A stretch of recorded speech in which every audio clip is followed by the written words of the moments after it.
welcome to the Big Sport Pod. It's episode 9, and this week we've got a chat with Jake Williamson. And then kind of went into a semi-professional environment with football, which I didn't find, I wouldn't say toxic's the right word, because it's more the internal thought that I had in myself, I think, but from the society as a whole that we created. But I then shared a post about how a Sunday team I was playing for basically found out I was gay and completely cut me out. And I was like, I can't believe this is like still a thing. Like it's still like, it's mind blowing. Jake is an athlete, he is a LGBT advocate, and he's just a wonderful guy to chat to. You'll absolutely love hearing from him. We talk about fitness tips. I ask him how to kick a ball hard at some stage. I'm going to be honest, my interviewing technique needs to improve, but we're getting there. But he was an absolute joy. So I hope you enjoy this episode with Jake Williamson. I'm going to try and start this professionally, Jake. Do you want to see me try? Do you want to see how? Yeah, go. Watch me go into presenter mode. It's very exciting. Hello and welcome. It's not how I start things. I thought it'd be funny otherwise. Can I do it? Yeah, you can do it. Go for it. Try. What's the name? What is the name? What do we call it? It's called. You should know this, mate. If you're a real fan, it's called the Big Sport Pod. I was actually showing someone just literally 5 minutes ago, and I completely forgot. That's fine. Come on then. Right. No, you go. I'm nervous. I can't do it. You're nervous. You shouldn't be nervous. Yeah. I'm nervous to do the beginning bit. Well, I'll do that in post. I'm delighted to have on this wonderful podcast the wonderful Jake Williamson. How are you doing, mate? Very well, thank you. Not doing well. So, if people aren't familiar of your work, Jake, I mean, you've made a couple of TV appearances talking about LGBTQ equality in sport, and could you give a brief overview of your sort of story? Yeah. Again, no one special. Just wanted to sort of share my story from my experiences and finding it difficult to come out in a sporting world, from playing football to tennis to skiing to running, trying to play every sport I possibly could as a kid. And then kind of went into a semi-professional environment with football, which I didn't find, I wouldn't say toxic's the right word, because it's more the internal thought that I had in myself, I think, but from the society as a whole that we created. But I then shared a post about how a Sunday team I was playing for basically found out I was gay and completely cut me out. And I was like, I can't believe this is like still a thing. Like it's still like, it's mind blowing. It's fucking ridiculous. It's like, it is nuts. And I shared that, and then made a contact at a guy from Sky. Basically was doing a little mini like article type thing, so I kept in contact with him. And then when Jake Daniels came out, he gave me a text and said, we're looking for someone to be on Sky News. And I was like, okay, this is a bit of a step up from what I'm from what I'm used to, but if I'm the person you want to come to, then by all means, I'm happy to chat and share my story. And then just from there, then the next day I went on Good Morning Britain, because they saw me with my excellence on TV, obviously. Decided that I was the next person that they wanted, which also for me, and what I've also discussed with some friends, is absolutely nuts that they would choose me, an absolute nobody, like in the grand scheme of things, to go and represent the LGBT community on national television at prime time. Just shows the lack of representation that we do have available and willing to talk about things like that topic. Well, you are Mr. Homophobia in sport now. You are the poster boy for all homophobia. So yeah, and then just from there, I get quite a lot of people on Instagram, like quite serious messages, to be fair, just talking about how they struggle and sort of, some a lot more serious than others in terms of like mental health problems and things like that. And I'm by no means a counsellor, but I try my best to just help out and sort of be a voice and a representation for people that might not have that visibility. So it's been quite a whirlwind. I mean, a lot of people will come out, spend a few years trying to get used to being a gay person, you know, sort of find their feet in gay world. You sort of came out and then became a spokesperson quite quickly. It was quite. You didn't take the easy route. You were like, right, if I'm coming out of the closet, I'm going to make sure everyone fucking knows it, and I'm going to make a fucking point. Yeah, that is quite significant. You're not an old guy. You're youthful. You're youthfully exuberant. You're in your early 20s. I when I was in my early 20s, I came out as well around about 22, 23. I would say it took me a good 8 years to really understand any part of myself when it comes to that. It seems like you've kind of gone through that quite quickly. Do you feel like you're still learning lessons and feeling like it's learning about yourself in that regard? Or are you feeling quite confident in who you are? Not massively. Like I've always been quite mature. I hit a point and then I became quite mature. I met Paul, my partner, and I kind of knew at that point that I wanted to be with him. Like it kind of was just a thing. I don't know how I knew or why I knew, but that was me. I was ready. I was settled. And from then on, I was like, this is the life that I've chosen. And I don't want people to have the same sort of feelings I had. So I was like, effectively, fuck it.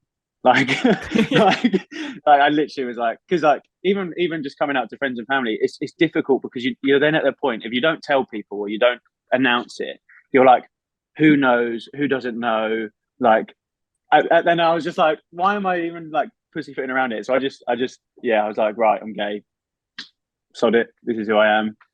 But even like 4 years ago, no way would I have been able to be like, I'm gay.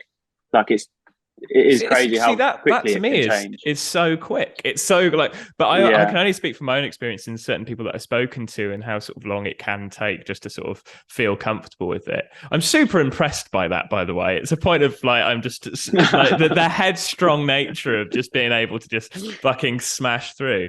I suppose we sort of became aware of each other through the BBC Sports LGBT Sports podcast, which I just want to mention because Jack Murley has put together a wonderful thing and has sort of created like a sort of community. I've met people through that more than anything else I've ever done, really. It's quite nuts. So I just wanted to give that a quite quick shout. We'll get into more gay shit, Jake.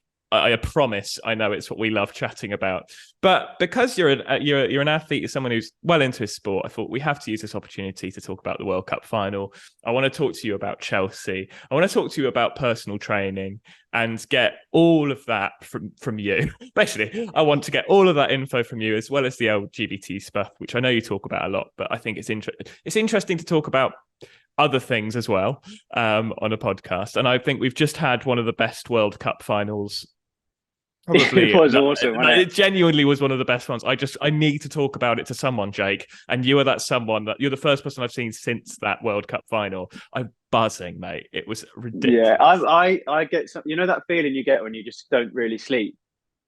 I normally get it if I've played football. I rarely get it after watching it. But I was laying in bed and was like, oh my God, like what just happened type thing. Like it was like that. But France was so out of it until at least like 10 minutes of the game, and it was nuts. I think France have been like that throughout the whole tournament, though, because they weren't. Yeah. They lost to Tunisia. They didn't look really convincing in any of the games running up to the final. They didn't look convincing against us. We were very, very unlucky, I think, to lose that game. Yeah, I think we were. I think it was the best we played of the whole tournament. But then so Argentina, although they lost to Saudi Arabia, they threw away leads with the Netherlands. Both teams weren't looking very like the most confident teams got knocked out early, I think. So the teams that looked really good from the group stages, like Brazil and Portugal to a certain extent, although they lost in the groups as well, they were knocked out quite early in the tournament. So I found it's been one of those. I think the reason why this tournament's been so entertaining is that no team has looked like you don't know who's going to win. Do you? Yeah. I was confident that we were going to win. I after the group stage, I did think we were going to beat France, but yeah, and like even like Croatia, they just always manage to get a result, and you're like, how the fuck have you just won that game? And they're a population of about 300 people, I think, Croatia. I think half of the population are in the Croatian football team. It's absolutely nuts. I find it's. I mean, this. I know this is sort of a late review, but Messi's really good, isn't he? I think I finally get what the whole sort of, because there's always been a lot of clamour, and I think this is partly down to my blind side of European football and not really knowing much about European football. I don't watch like the La Liga or anything like that. I haven't done that much, and I certainly don't watch the French leagues. Yeah. So I don't really watch Messi that much. And this World Cup is the first time I've really been like, oh, he's magnificent. Yeah, I have the privilege of watching him play at Stamford Bridge, Chelsea. And it is one of those experiences. I was next to my brother, and if you just spend like 10 minutes just watching him, you are literally just in awe. Like it's and if you're not, then you're an idiot.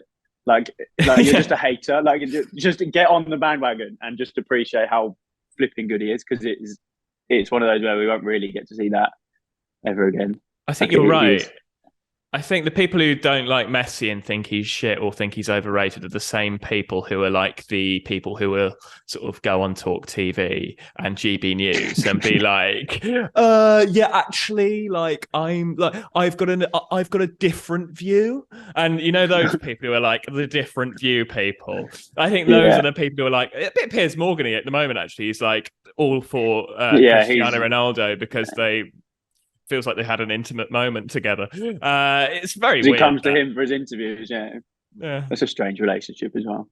Yeah, I mean, most of Piers Morgan's relationships are quite weired. They asked me to go on his program. I remember you talked to me about it. You asked me my opinion on whether you should, and I tried to be as measured as possible, but my overview is like, do you want Piers to be asking you questions? And now look at me, I've grabbed you onto my podcast, which I'm going to be honest. I watched it back and it was pretty tame. I probably should have done it for the money that they were willing to pay me. I did Talk TV as well, mate. Don't worry, I've done the talk. I can't speak. I was doing it during the promo campaign for my Edinburgh show. So it was far tamer. Needs must. Yeah. I mean, I was talking to probably about 4 people at 3 a.m. in the morning. It was like one of the. That's what my thoughts was. I was like, who the hell who even watches that shite anyway? It's absolutely. I mean, I digress from this glorious World Cup final though. Yeah. Mbappe, he turned up eventually, didn't he? He sort of had a bit of a slower start to the. Well, I think everyone did in the France team actually. For about 80 minutes, very slow start for them. And then Mbappe sort of went, hang on, there's only 10 minutes left. Fuck. Yeah, but he's another one not another one, but his body language sucks. Like I've seen so many videos. I don't watch too much football anymore, like in terms of like, again, the French league. Whereas when I was younger, I was like a badger for everything. I would like watch it on my phone and my iPad and the TV. But so many times his attitude sucks. And then he is ridiculous as well. Like, again, he's only 23, 24. So we've got another like 3 World Cups of him just absolutely tearing people apart. Terrifying. Yeah, watch the Australia game and he absolutely rinses their defenders as you want. It is bad. I mean, Australia though, they shut up a few teams in this tournament. They were quite an impressive outfit, considering one of the players for Australia played for St Mirren, and I was like, and he was playing against Messi. I was like, McAllister plays for Brighton, doesn't he? Yeah, and I mean, he won't for much longer. But I think the World Cup final, World Cup generally, has, from a footballing perspective, and we'll obviously. There are other issues at play. From a footballing perspective, it's been fucking good, isn't it? Yeah. I mean, that's what I think. I think it was like Roy Keane or one of them was saying, like, it is always going to be flipping awesome, isn't it? Like when you've got the caliber of players, like, and when you've got, again, I don't know, I think it was the semis or the quarters was, you've still got Ronaldo, Mbappe, Messi, Neymar, Kane, and all the abundance of talent that we had in our England team. And they're all still playing. It's going to be flipping awesome as well, isn't it? Like it's going to be cool. Again, I think the no alcohol bit can kind of be celebrated as well in terms of like obviously we weren't there, we can't really see it, and a lot of it's media pushed and everything like that, as we know. But it looked to be a pretty cool atmosphere and World Cup as a whole. Yeah. It was very friendly, apparently. A couple of my friends went out there. One of my friends said alcohol was very easy to obtain. There were cafes were selling alcohol in Qatar quite readily, and the Well, amount of times, money talks as always, doesn't it? Like if there's a profit to be made, they're going to do it, aren't they? particularly in fucking sport nowadays. But yeah, it obviously, as you're right, I think Roy Keane did say that it's a stained World Cup. You can't really sort of get away from that fact, and you can't. But it's all right because Infantino thinks it's the best World Cup ever. Did you see him yesterday when Messi was going up for the trophy? He literally didn't want to let go. He is such a gremlin. He is such a little. He is such a little gremlin. And he was wearing trainers as well. It's like, in the man in your position, you can't flipping wear trainers. Just put some suit shoes on you. He is so kid that never got picked at PE. Yeah, he is so kid 100%. that he's got horrible, slimy, and everyone booed him. And I'm so happy, and I really hope he gets thrown in prison with everyone else that's been involved with FIFA in the past 20 years. But lovely. Okay, Infantino, I think we agree. Massive cunt. Yeah, bell end. Massive cunt. The great thing about this being not on Talk TV, Jake, is you can say the word cunt. You can swear. Yeah. And I do very happily when I'm talking about FIFA. But I also think the fact he said best World Cup ever is very High School Musical for me. It's very like best World Cup ever. It's kind of got a sort of flair to it that just feels really gay. And I adore it. Anyway. He was feeling gay, to be fair. So. Well, he did. Yeah, he did.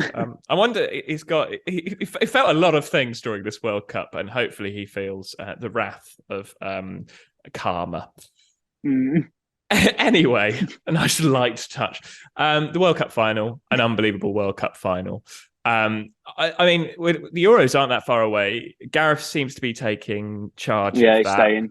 I mean, are you happy that Gareth's staying? What do you, from a footballing perspective, I think what he's done, the camp, and how everyone absolutely loves him is something that can't go unnoticed. But Jesus Christ, some of the decisions he makes is so painful, in it. Like he is. You just want to shake his head sometimes. But I think we're bound to win. I think we'll probably win if he stays on. I think it's difficult to change it now. I feel like he is so well liked and so well loved, but I do feel like during the Euros, I felt that he might have been allergic to substitutions. Like he came out in a rash if he made a substitution, and just certain players as well, like Grealish, for example. He's like, just bring him on, just play him from the start. He's really exciting. Yeah. He's a good player. Yeah. I'm a bit of a Mason Mount apologist, and I really, really like Mason Mount for various reasons. But I think a few people do. He is an exciting attacking player. I like the way that he sort of just runs at people. He's always done that, even when he was at Derby. The days that I remember as a Bristol City fan. When he was back in our league and like they were ripping it apart. I really like Mason Mount, but after the first game, he should have been parked. And I mean, Foden. I think it was a very quick realization that Foden was the better player from very early on, which was good. But I don't know how you didn't realize that 6 months ago. Like Mason's been very average for Chelsea as well. Like I rate him. I think he's class. But Foden is like next level compared to Mount. He's world class, isn't he? Yeah, Foden, you could put him in that caliber. He is world class. He's one of our world class players. Saka had a brilliant World Cup, didn't he? If we're talking about good World Cups, Saka had another. He was the most exciting winger, I think, of the World Cup. But he played one game and then didn't play. I guess that's the problem that you have when you've got. But it's like, why not utilise and bring him on a bit earlier in the 60th, 70th minute, and then just rather than sort of wait.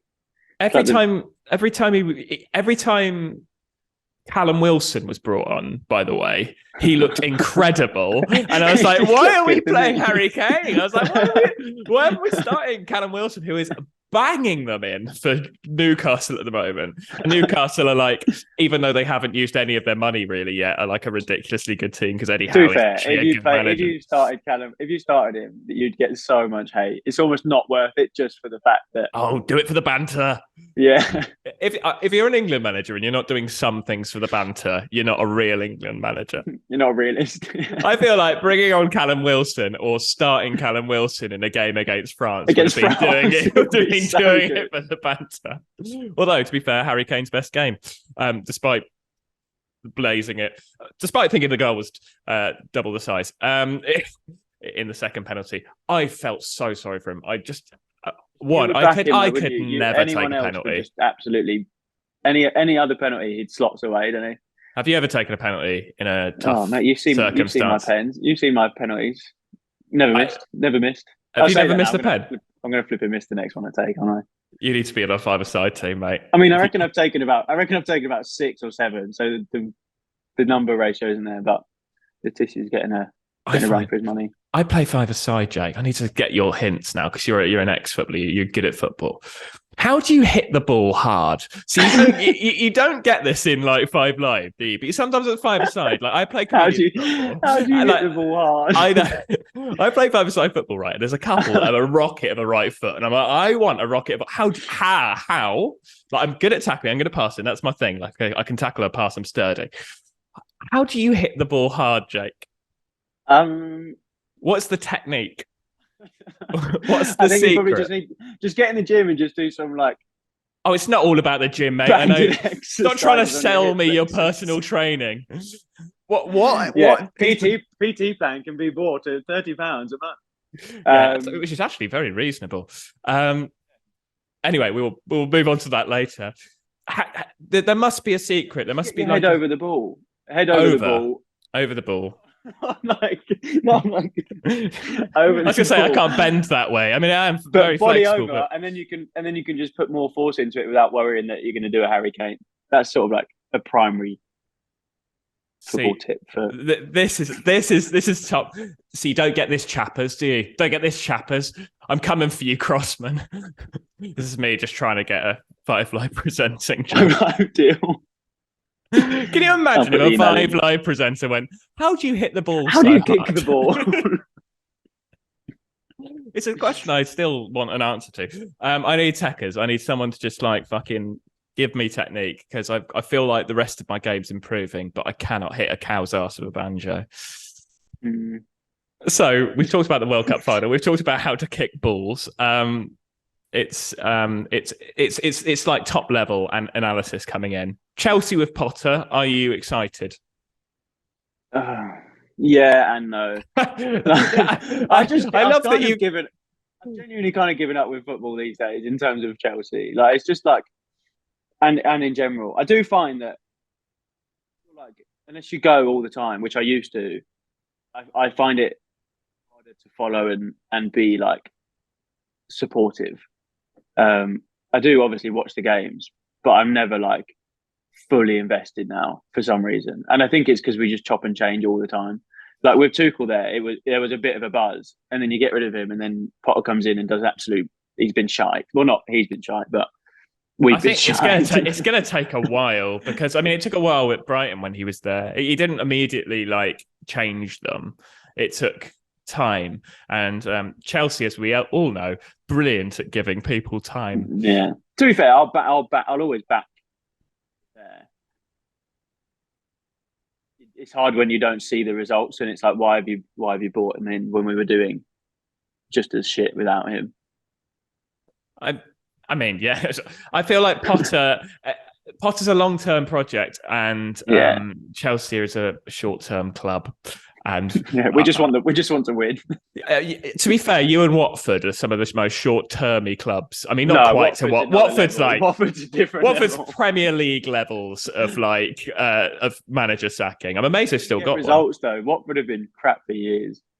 Well, they are a yo-yo club. They jump up and down. They're not going to jump up this year though. Through.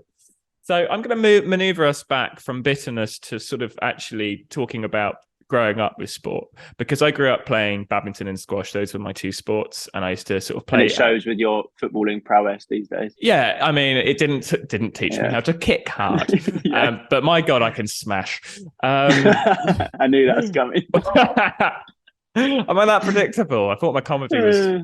Yeah, fair enough. Getting there. But I used to play for the county. I used to actually play at quite a high level for both badminton and squash. Even though I was quite a big fat kid. It's amazing how if you hit it hard enough, you don't have to move. This is why I'm obsessed with hitting things or kicking things hard, because it requires less of me. Anyway, I I grew up in sort of, they're kind of like solitude sports, I would say. So we didn't have the same sort of level of toxicity. I avoided playing football in like team sports because I was a bit worried about the bigger boys. Now, you played team sports when you were growing up. How did you find those environments when you were younger?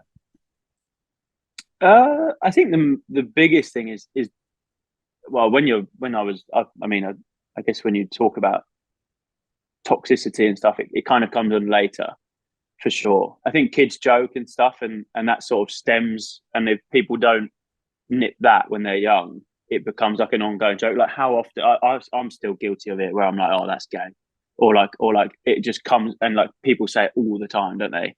Like at school, for example, it was just like a common thing that would just come off people's tongues without having a dick and like homophobic. It's just something that people said, and I do remember like no one ever, as a teacher or parents, would ever say or be like, don't say that, like you can't say that. Whereas I think now it will definitely be a bit more of a cycle coming up. But yeah, it wasn't too toxic for me, to be fair. Like, the only thing is you don't have the representation.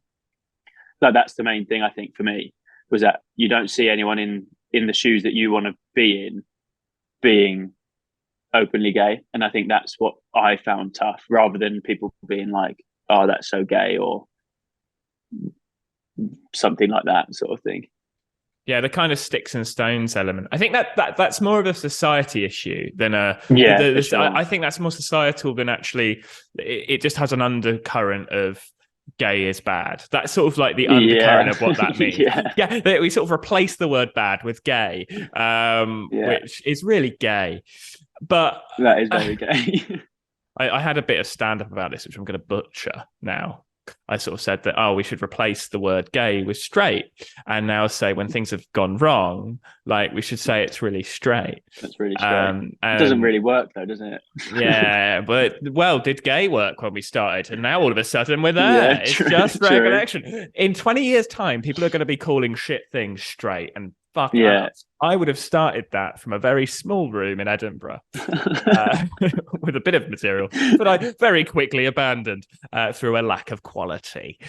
But I agree with you on that point, because I remember that being an issue in school. I actually think it wasn't necessarily gay shit that was the problem in school. It was absolutely all of the guys were just horrific in like all of the younger kids.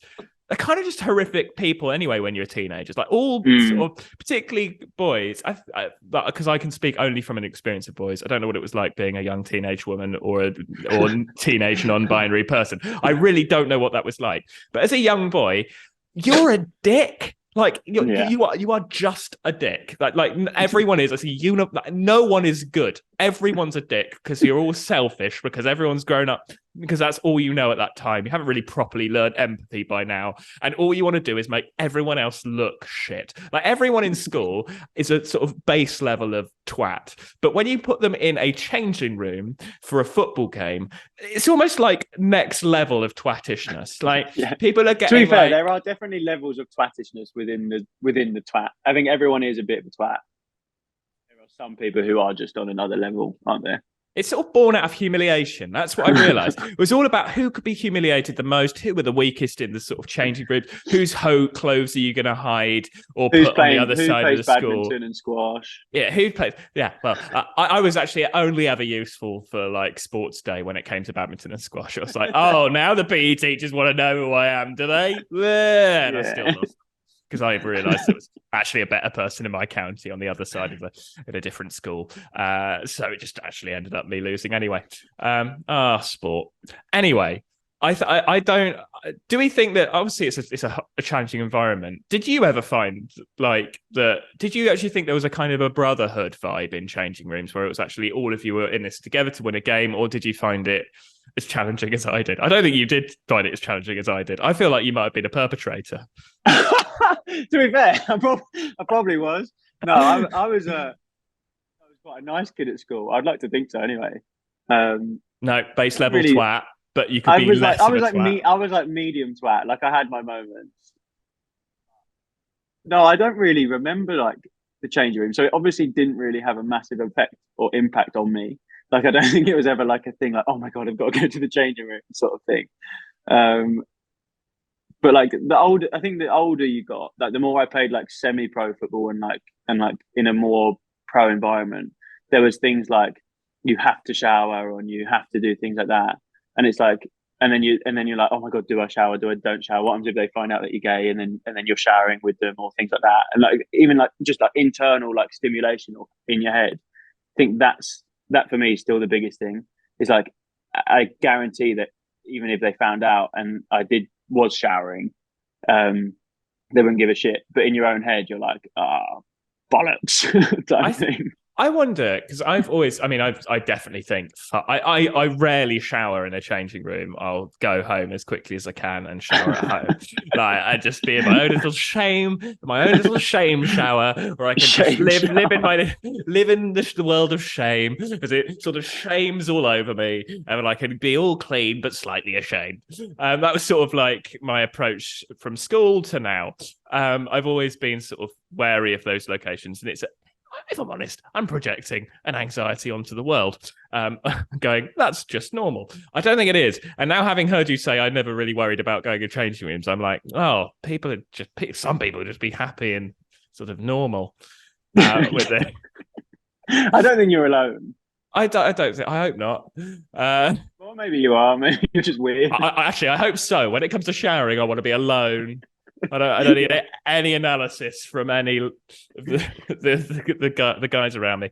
But I can definitely understand why showering as a closeted gay man becomes challenging. Yeah. Because I think some straight people think that's just window shopping. Yeah. Well, it depends who's in there, I guess.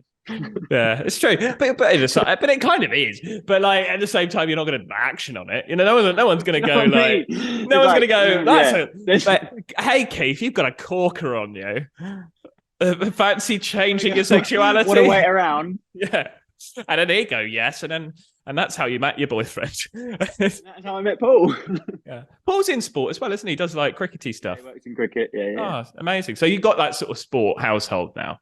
But he's really good. Like I would win on most like fitness level things, but anything skill related, I'm losing that. Really? Oh, see, I think that's. So, do you compete on things? Because I think that's really interesting. That you've already. I do personally. Is he much more chilled? I will then get really grumpy and sulk if he beats me. Like I'm really competitive, which is really bad. And it's not bad. I think it's probably why you've done so well in sport, and it's moved you towards this world of personal training now. So you are. I think you've been a personal trainer for a while. I've done it since uni. But I was personal training. Moved to Chicago, and then COVID happened. So I've got friends who own a gym out there. And I moved there, and people were always like, "Will you go to Chicago to like escape and be gay?" And I was like, well, probably, to be fair.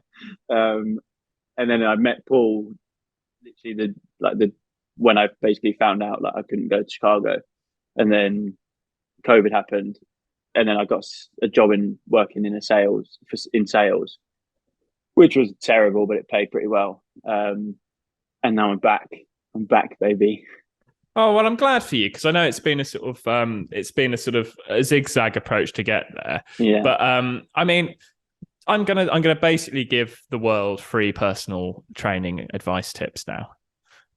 So personal training. How do you lift heavy things? How do you get your head over it? Gradual. Just consistency pays off massively. Just eat well enough and get in the gym 3 times a week, but just move. I think the big thing that I think I said it to you, I was like, yes, we all want to look and be aesthetically like the people on Instagram. But if you do like the things that make you functionally adaptable and things that can make you kick a ball really hard, then the aesthetics will come. So I definitely think work on like functionality. So even if it's like going for a walk or being able to run, being able to do a pull up, being able to push your own body weight effectively. I think those are the foundations, and then build from there. That's my biggest Jake, tip. I did 3 pull-ups the other day in the gym. 3 with my own. Good. And I'm a 6 foot incredibly light, 6 foot, gentle. I think I'm about now. I've gone up to 75 kilos. I've gone up 2 kilos since starting. I'm genuinely, people are stopping me in the street now, Jake, just going, sorry, walking sideways. Are you a personal trainer? And they did ask you if you were using the 30s or whatever it was the other day. Yeah, a guy was in the gym. I told you immediately because I was like, this is funny because I think you know that my level at the gym is not quite high enough yet. Because I've been doing the gym for about 8-9 months ish. I started just before Edinburgh, stopped during Edinburgh because I took up smoking instead. Then sort of came out of Edinburgh and thought probably should give up smoking. And I've now got back into the gym again, and I'm like, right, 3 times a week, go to the gym and play football once a week, and that's been like my sort of routine. And I've got myself into such a comfortable routine now that I actually like the gym. And I used to be scared of the gym because the bigger boys are there and they grunt a lot. I'm not sure if you know the bigger boys in the gym. They grunt. They like when they're lifting something very heavy, they do like an aggressive grunt, and I'm like, they could literally lift me with one arm and throw me. I don't know. And then is this a fantasy or is this? No, God, no. And I was like, they'll probably look at my technique and think, oh, you're doing it wrong. And I'm slightly conscious of my technique because I'm hypermobile, like times 1,000. Like I'm essentially Stretch Armstrong. You can literally fold me in half. It's like I genuinely think I could be origami if someone thought hardly enough. If someone thought about it enough. It's a good sentence. We're going to go with it. So I'm quite anxious about my technique, so I always like being near a mirror so that I know I'm not overbending or overstretching and that kind of thing. So what would you say to those who may not have started a gym yet and have that sort of idea that they might want to be into the gym? What would you say to them? Because I know that what I'm thinking there, maybe not the detail I put in, but I know people are nervous of the gym. What would you say to the nervous gym goers? Utilize personal trainer for like at least 3 months, and then if it's working for you, stick with them. Not a selling point at all. I was going to say, of course he says that. The guy who was a salesman. Because a lot of PTs are pretty wank, without dissing all the PTs out there. But find someone you know is a decent PT, and get them and do it with them rather than online stuff. Online stuff's great if you're already at a level, but if you're a beginner, you need someone to sort of mold you and put you into certain shapes, and so you get a muscle memory and feel for the moves and the weights and like a plan. That makes a lot of sense. I did have a personal trainer for a few months, but it is very costly. So I appreciate that might not be for everyone. But I did actually think it did help me with like going to the gym, at least knowing the sort of apparatus. It helps with education as well, because when you're doing things, knowing why you're doing them and what the benefit of doing them is, that helps a lot more as well. Because otherwise you're like, what am I doing that for? I don't like this one, hurts. I don't like this one, so I'll just do something else. So yeah. The educational side of things is quite good as well. Are dips supposed to hurt? They're quite a weird. Dips are quite a weird. Like they're a weird movement. I find they're sort of a little bit like dips are all right. I don't mind a dip here and there. I like a dip. They're good. They're functional. They're good. If you needed to like pull yourself up off a mountain, if you were like dying, they would be good for you. So. And I'm very often in that circumstance. Honestly, I can count on 2 hands. I know, same here. Not whilst I'm hanging from one, though. I'd need to count on one hand. Kind of random cliff, so. I find dips hard. What's the worst? What is the classic myth? Because a lot of people I've seen online now, people like are dissing crunches. And you know, those people are like, crunches are pointless. They're not going to give you abs. Diet's going to give you abs. Is that true? Well, no, diet does really help with abs because they're all there. They're just under a layer of fat, effectively. But like, it's a muscle. For some people, that for like athletes like you and I, that's not an issue. But for some people, abs is one that is a bit of like a misconception. Like, there's more than just like your frontal abs, and you've got your obliques and stuff as well. So you need to train them more for functionality for sure, because it's what holds us all together and helps us run faster and lift heavier weights. You love running. Like You fucking love love running. running. I hate it. Every time I do a run now, Jake, I go, oh, personal best, and I send it to you because I'm like proud I've done a run, and I need like You the haven't sent one affirmation. for ages. You clearly haven't been running. You're so right. I do a run before I start my gym workout, and that's but I just do a gentle one, But get the blood pumping. yeah, get the blood pumping, get myself lifting some heavy weights. Scout any talent on the treadmill. No, I don't do that. I'm very pure. Pure gym. Not in my fucking gym. There's no talent in my gym. Is there not? Dreadful. No. The ugliest people go to Norbury Gym. And if you're listening to this and you go to Norbury Gym at Nuffield Health, apologies, but it is a fact. Anyway, that's just turned into a bit of gym chat, which I like. Now I'm a gym bro. We're like gym bros, yeah. I quite like. I don't feel chat. like a gym bro though. Like I'm really not. Like I lift weights, obviously, but I prefer to run and play football. But I lift weights for that purpose rather than and like to feel better. If that makes sense. That's a big thing, actually. I think through the lockdown, that's not a sentence. Let's try that again. I think through the lockdowns, I found exercise was really helpful for keeping my head not massively miserable. Yeah, I'm hopefully in the new year or maybe a bit later on, put something together like a mental health thing, but like Sport Birmingham do it quite well. They utilize sport to help with like mental well-being, and I think I'll probably do it more for the LGBT type community, but obviously try and expand, but utilize the like holistic elements rather than just smashing gym and getting hench. Utilizing sport and looking at nutrition and wellness as to how you can battle mental health as well, which is quite cool. So we're going to do that in the new year. That's awesome. I cannot tell you how much it improves. When I've gone to the gym, I'm like, oh, you went to the gym today. That's a positive thing you did.